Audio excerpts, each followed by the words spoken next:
RP Singh ji बोलिए, अब आपकी बारी। आरपी सिंह जी बोलिए, क्या बीजेपी करवाती है क्या जानबूझ के आरपी सिंह जी ये सब वोट लेने के लिए? मालक जी, पहले तो मैं इस बात से ही शुरू करता हूं जहां सापड़ा साहब ने खत्म किया। कहा कि प्रधानमंत्री जी ने जो वहां बैठे थे उनको खालिस्तानी कहा। अरे वो कांग्रेस के नेता थे, आपके अमृतसर के सांसद हैं जिन्होंने उनको खालिस्तानी कहा था, आपकी जानकारी के लिए। तो थोड़ी तथ्यों की जानकारी पूरी रखा करिए। और दूसरा, आशुतोष जी, आप हमेशा गोलगोट जी की बात करते हैं, मैं अपेक्षा भी करता हूँ आप ऐसे ही करोगे। सर एक मिनट रुकिए ना सर, आपके साथ ये अच्छी बात नहीं। देखो, मैंने किसी को टोका नहीं, एक बार नहीं बोला। आरपी सिंह जी एंड में बोल रहे हैं, आपके नेता थे, प्लीज बोलने दीजिए। बोले आरपी सिंह जी, बोलिए। सापड़ा जी, वो आपके नेता थे। राहुल गांधी इसने आकर कहा था कि सिखों को वहां पे द्वितीय श्रेणी का नागरिक माना जाता है भारत के अंदर, और पगड़ी और ककार पहनने से मना किया जाता है। और दिल्ली के अंदर अगर को आतंकी कहा वो सापड़ा जी, प्लीज बोलने दीजिए। आपकी डिबेट आपको बुला तो आगे आपकी डिबेट सरकार के बदतमीज लोग आपने बुलाने हो तो ओनली आरपी सिंह बोलिए। दिल्ली के अंदर 3000 सिखों को चुन चुनकर मारा गया, टारगेट कर देश में पहली बार मेजॉरिटी वोट का खेल किसी ने रचा तो कांग्रेस पार्टी ने रचा, और देश में विमनेस से फैलाकर रचा तो कांग्रेस पार्टी ने रचा।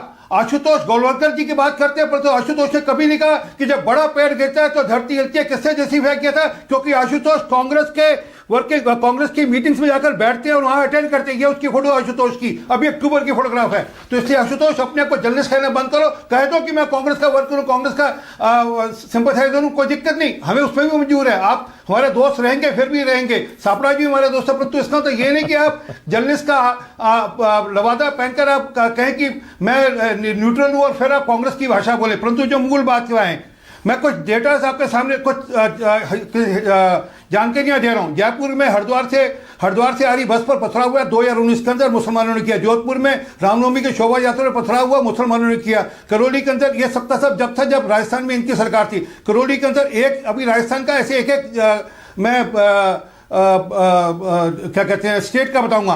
करौली के अंदर फिर शोभा यात्रा पर पथराव हुआ, मुसलमानों ने किया। मालापुर के अंदर अत्याचार हुआ, पलायन हुआ, वो मुसलमानों के कारण से हुआ। टोंक के दशहरे के जुलूस पर पथराव हुआ, वो मुसलमानों ने किया। बूंदी के अंदर संघ की शाखा पर हमला हुआ, मुसलमानों ने किया 2019 के अंदर। ये सबका सब अशोक गहलोत साहब की सरकार के समय का। भीलवाड़ा के अंदर सांप्रदायिक उन्माद हुआ 2022 के अंदर, तब भी इनकी सरकार थी। कन्हैयालाल का मामला भी जानकारी में अभी आया।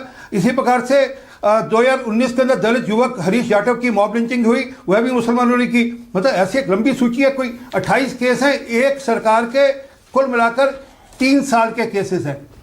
हमने तो नहीं कहा कि कभी इस प्रकार की बात होनी चाहिए। वो मुसलमान आपको एक तरफा दिखता है, दूसरी तरफ दिखता नहीं। मैं अभी आपको, और यूपी के आपने बात की, यूपी के सुनाता हूँ आपको। 8 जनवरी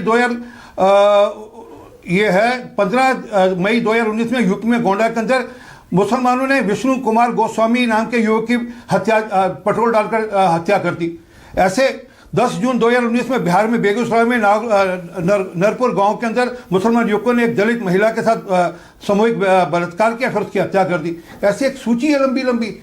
आप क्या कहना चाहते हैं कि देश के अंदर कोई जैसे उन्माद फैला हुआ है, जैसे भाजपा के आने से या मोदी जी के चलते कोई हिंदुओं को स्पेशल शिक्षा दे दी कि मुसलमानों पे हमला करो, ऐसा कहीं नहीं है। हाँ, एक बार देश में ऐसा हुआ था, वो था जब दिल्ली के अंदर 84 के अंदर कत्लेआम हुआ था। दंगा नहीं हुआ, वो कत्लेआम था, परंतु किसी को सुनाई नहीं देता, किसी को दिखता नहीं, किसी को लेना देना नहीं उसके साथ। और तीसरी बात, आपने अखलाक का जिक्र किया आशुतोष जी ने। जरा हुबली के अंदर जो रॉयट केसेस हुए थे 2022 के, उसका सबके सब लोगों को 138 को छोड़ दिया गया। वहां की सरकार ने, कर्नाटक सरकार ने केस वापस ले लिया। हालांकि मैं अखलाक के जो लोग दोषी उनके छोड़ने के पक्ष में नहीं, उनके खिलाफ मुकदमा बहुत बढ़िया, बहुत बढ़िया, मिलनी चाहिए। बहुत बढ़िया आरपी सिंह जी, बहुत बढ़िया, बहुत बढ़िया। नहीं बिल्कुल स्पष्ट है। हाँ, अरे मैंने तो सहा है, अरे मेरी माँ बेटी बहनों के साथ जो हुआ मैंने तो सहा है।